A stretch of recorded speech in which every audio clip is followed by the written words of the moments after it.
భారత్ పైన పాకిస్తాన్ మరొకసారి విషాన్ని చిమ్మే పనికి పూనుకుంది.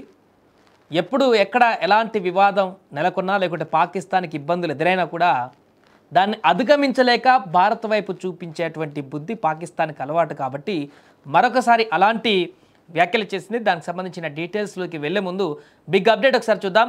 హైదరాబాద్ మొత్తంలో ఉన్న బెస్ట్ ప్రాపర్టీస్ అన్నింటినీ కూడా ఒకే వేదికపైకి తీసుకువస్తుంది సుమన్ టీవీ. అక్టోబర్ 18, 19వ తేదీన హెచ్ఐసిసి నోవోటల్లో జరిగే సుమన్ టీవీ ప్రాపర్టీ ఎక్స్పోలో best flats, villas, open plots Deepavali offers and డిస్కౌంట్స్తో అందుబాటులో ఉంటాయి. మీరు విజిట్ చేసి ప్రతి గంటకి ఒక గోల్డ్ కాయిన్ గెలుచుకునేటువంటి ఛాన్స్ కూడా ఉంది. ఫ్యామిలీతో రండి, మీ డ్రీమ్ ప్రాపర్టీని సొంతం చేసుకోండి. ఇక వార్తలోకి వెళ్తే, చింత చచ్చినా పులుపు చావదన్న సామెత మనందరికీ తెలిసిందే. ఈ యొక్క సామెత ఇప్పుడు సరిగ్గా పాకిస్తాన్కు వర్తిస్తుంది, సరిపోతుంది కూడా. ప్రస్తుతం ఆఫ్ఘనిస్తాన్తో చిన్నపాటి సరిహద్దు ఘర్షణలకే వణికిపోతున్నటువంటి పాకిస్తాన్ ఇప్పుడు ఏకంగా భారత్, ఆఫ్ఘనిస్తాన్లతో ఒకేసారి యుద్ధానికి సిద్ధమని చెప్పి పిచ్చి కూతలు కూస్తుంది. సరిహద్దులో తాలిబాన్ దాడులను ఆపలేక చేతులెత్తేసిన దాయాది దేశం, అక్కడ సైనికులు పరారవుతున్నటువంటి దృశ్యాలు, భయపడుతూ ఏడుస్తున్నటువంటి ఆర్తనాదాలు చూసాం. అలాంటిది ఇప్పుడు మా దగ్గర వ్యూహాలున్నాయి రెండు దేశాలను అడ్డుకోవడానికి అంటూ అడ్డమైన ప్రేలాపనలు చేస్తుంది. ఆఫ్ఘనిస్తాన్ మనకు దగ్గరవడం పాక్ ఏమాత్రం కూడా జీర్ణించుకోలేనటువంటి అంశంగా మారింది. అందుకే భారత్పై అక్కసు వెళ్ళగక్కుతుంది పాకిస్తాన్. ఇందులో భాగంగానే భారత్ పైన డర్టీ గేమ్స్ ఆడేటువంటి అవకాశాలు ఉన్నాయంటూ పాక్ రక్షణ మంత్రి ఖ్వాజా ఆసిఫ్ చేసిన నోటికొచ్చిన వ్యాఖ్యలు ఇప్పుడు భారత్ ఆగ్రహానికి కారణమవుతున్నాయి. పాకిస్తాన్ రక్షణ మంత్రి ఖ్వాజా ఆసిఫ్ మరొకసారి భారత్ను లక్ష్యంగా చేసుకొని వివాదాస్పద వ్యాఖ్యలు చేశారు. ఆఫ్ఘనిస్తాన్తో ప్రస్తుతం సరిహద్దుల్లో ఉద్రిక్తతలు నెలకొన్నాయి.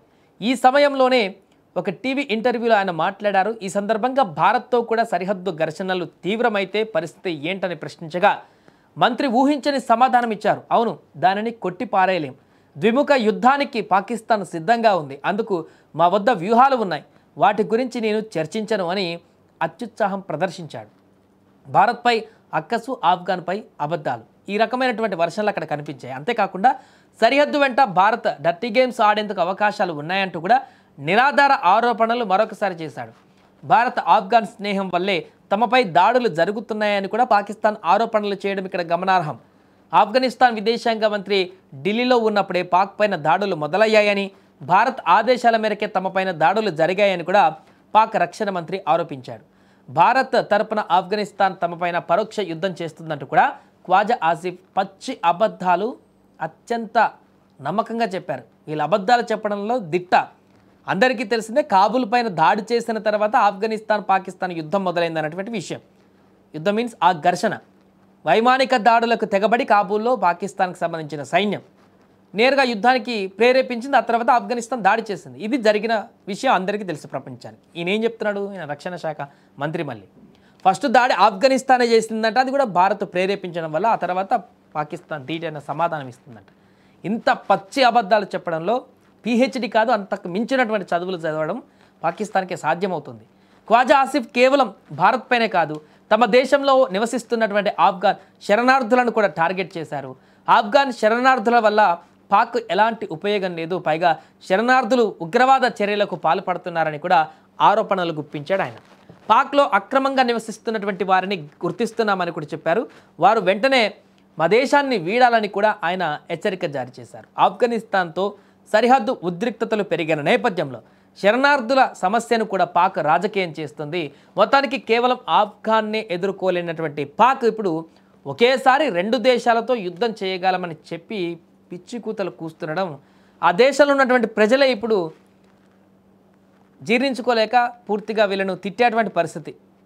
పాక్ ప్రధాని పరిస్థితి చూడండి. మొన్న ట్రంప్ను పొగడ్తలతో ముంచెత్తి భజనలు చేసి రకరకాలుగా ఆయన యొక్క దాసోహంకు అంకితం అయిపోయినటువంటి ఆయనని పిచ్చికూతలు కూస్తున్నారు అందరు అక్కడ, పాక్ ప్రజలందరూ కూడా. ఇప్పుడు రక్షణ మంత్రి చేస్తున్నటువంటి ఈ యొక్క కూతలు కూడా వాళ్ళకి అలాంటి ఆగ్రహణ తెప్పిస్తుంది. ఎక్కువ రోజులు ప్రజలని మ్యానిపులేట్ చేయలేరు కదా, ఎక్కువ రోజులు అబద్ధాలని నమ్మించలేరు కదా. ఇప్పుడు స్లోగా అక్కడ ప్రజలకు కూడా అర్థమవుతుంది. అందుకని తిరగబడుతున్నారు పూర్తిగా. రోడ్ల మీద కనిపిస్తూ కొట్టేలాగానే ఉన్నారు అక్కడ ప్రజలందరూ కూడా వీళ్ళు చేసే పనులకి. ఇలాంటి సందర్భంలో మీడియాల ముందుకు వచ్చి, లేకుంటే వివిధ సభలకు వచ్చి, లేకుంటే ప్లాట్ఫామ్స్ దగ్గరికి వచ్చి ఇలాంటి పిచ్చికూతలు, అబద్ధాలు, పచ్చి అబద్ధాలు మాట్లాడడంలో పాకిస్తాన్కి సంబంధించిన ముఖ్య నేతలు, చాలా దిట్ట అనేది మరొకసారి నిరూపించాడు ఈ యొక్క మంత్రి.